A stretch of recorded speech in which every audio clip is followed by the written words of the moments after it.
അപ്പോൾ അസ്സലാമു ഗൈസ്, ഞാനാണ് ഷായി. നമ്മളിന്ന് പോകുന്നത് ഗർക്കറ്റ് ചർച്ചാണ്. പക്ഷെ ഇത് വലിയ ഗുരുത്തുള്ളതെന്ന് തോന്നുന്നില്ല. മൂപ്പരൊക്കെ പഠിച്ചു പൊളിച്ച് ഞാൻ പോകുന്നുണ്ട്.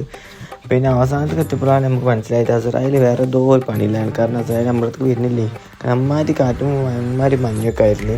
എവിടേക്ക് എങ്ങനെയാണ് അവിടേക്ക് എത്തിയത് നമുക്ക് ഇപ്പോഴും അറിയില്ല. പിന്നെ ബാക്കിൽ നമ്മളെ ടൂറിസ്റ്റുകളൊക്കെ ഇരിക്കുന്നുണ്ട്. ഞാൻ അവരെ നോക്കുന്ന കാര്യങ്ങളൊന്നുമില്ല. മൂപ്പര് എങ്ങനെയെങ്കിലും അവിടെ എത്തട്ടെ എന്ന രീതിയിലാണ്. പിന്നെ ഒരു എന്തോ ചിരിക്കണമൊക്കെ ഉണ്ട്. പക്ഷേ മനസ്സുകൊണ്ട് വിചാരിക്കണം ഈ നായി എങ്ങോട്ടാണ് നമ്മളെ കൊണ്ടുപോകണമെന്നൊക്കെ. പിന്നെ നമ്മളെ പള്ളീൻ്റെ കുറേ കഥകളും അതെങ്ങനെ ഉണ്ടായി, എവിടെ നിന്ന് വന്നു, എന്താണ് കഥ, അത് ആരാ ഉണ്ടാക്കിയത്, എന്താണൊക്കെ പറഞ്ഞു കൊടുത്ത് അതിൻ്റെ മഹത്വം ഗുരുത്വം ഇല്ലാത്ത കഥകൾ വരെ നമ്മൾ പറഞ്ഞു കൊടുത്തിട്ട് നമ്മളവിടെ എത്തിച്ച്. മാഷാ അല്ലാഹ്, വഴികളൊക്കെ ബ്ലോക്ക് ആയതുകൊണ്ട് തന്നെ നമുക്ക് പോകാൻ നല്ല രസമുണ്ടായിരുന്നു. ഇതാണ് നമ്മൾ റോളപ്പോയിൻ്റ്. ഇയാൾ മൂപ്പര് മുത്താണ് കേട്ടോ. അയാൾ ഇത്ര ദേഷ്യമൊന്നും പിടിച്ചിട്ടില്ല. ഞാൻ കണ്ടു വെച്ച ഏറ്റവും നല്ലൊരു മനുഷ്യനാണ് ഇയാൾ. മൂപ്പര് കാഫിത്തും പറക്കുന്നവർ കേട്ടോ. അമീൻ നമ്മൾ അൻവർ ഭായി കയ്യൊക്കെ കൂട്ടി വലിയ ഓളാക്കുന്നുണ്ടോ. സങ്കടപ്പാട്ടാണെങ്കിലും അതിൽ എക്സ്പ്രഷൻ ഇട്ടിട്ട് ഓനെ ഉഷാറാക്കും. അതാണ് അവൻ്റെ ഒരു കഴിവ്. ഹലോ ഗായ്സ്, അപ്പം നമ്മളിന്ന് സെറ്റാപ്പിൽ കാണാൻ പോവാണ്. നമ്മൾ സെറ്റാപ്പിലൊക്കെ കണ്ട് സെറ്റാകാൻ പോകണം. നമ്മൾ എപ്പോഴും എടുക്കാൻ പറ്റില്ല, കാരണം നമ്മൾ തന്നെയാണ് ഇതിൻ്റെ ഗൈഡും, നമ്മൾ തന്നെയാണ് ഇതിൻ്റെ ഓളിനോളും. അപ്പം നമുക്കിതിങ്ങനെ പിടിച്ചിങ്ങനെ വീഡിയോ എടുക്കാനൊന്നും സമയം കിട്ടില്ല. അതുകൊണ്ട് പിന്നെ അതാണ് ഇവർ കാര്യങ്ങളൊന്നും പറ്റാത്തത്. പിന്നെ നമ്മളിവിടെ അറിയാമല്ലോ, നമ്മളിപ്പോൾ ഗബറി ഫാമിലിയൊക്കെ ഒരു പ്ലഷർ ടൈമിന് വരുന്നത് കൊണ്ട് അവരുടെ പ്രശ്നം കാര്യങ്ങൾ നമുക്ക് എടുക്കാനും പോസിബിൾ അല്ല. കുറച്ച് പേര് ചോദിച്ചു ബിഗ് ബോസിനെ കുറേ കാര്യങ്ങൾ ചോദിക്കുക, അതൊക്കെ പേഴ്സണലി നമ്മൾ ചോദിച്ചറിഞ്ഞു വെച്ച് നമുക്ക് പരിധിയുണ്ട്.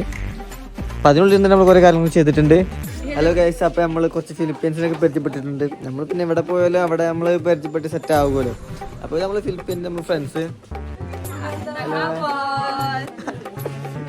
ഫിലിപ്പീൻസ് ആണ്. ഞാൻ ആദ്യം പോയിട്ട് മറ്റേ കൊറിയനൊക്കെ സാരംഗി എന്നൊക്കെ പറഞ്ഞ മെയിനാണെന്ന് തുടങ്ങി. പക്ഷേ ഫിലിപ്പീൻസ് ആണ്. ക്രിസ്ത്യൻ മുസ്ലിം ക്രിസ്ത്യാൻ ശരി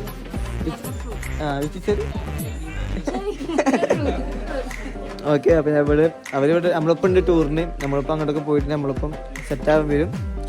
അപ്പോൾ ബാക്കി കാര്യങ്ങളൊക്കെ അവിടെ വെച്ച് കാണാം.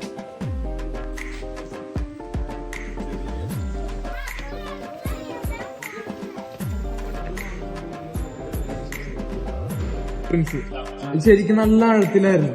പിന്നീട് ഉണ്ടായിരുന്ന മഴയിലും കാര്യങ്ങളിലും മണ്ണിനെ ഒലിച്ചൊലിച്ച് അതിന് മേളിൽ അടിയാൻ തുടങ്ങി.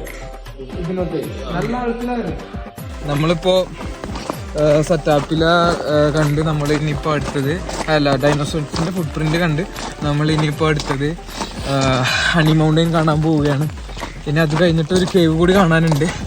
ഇപ്പൊ നിങ്ങൾ ഈ വഴിയൊക്കെ ഒന്ന് കണ്ടു കഴിഞ്ഞാൽ ഭയങ്കര ബ്യൂട്ടിഫുൾ ആണ്. ഇതിന്റെ ഡൈനോസോർസിന്റെ ഫുട് പ്രിന്റ്സ് കണ്ടപ്പോൾ അതെല്ലാം നമ്മളെ ആൻസിസ്റ്റേഴ്സ് ആണ് എന്നാണ് സയൻസ് പറയുന്നത്. നമുക്ക് അൻവറിന്റെ ഒരു എളാപ്പന്റെ ആ ഒരു ടച്ച് ആയിട്ട് വരും.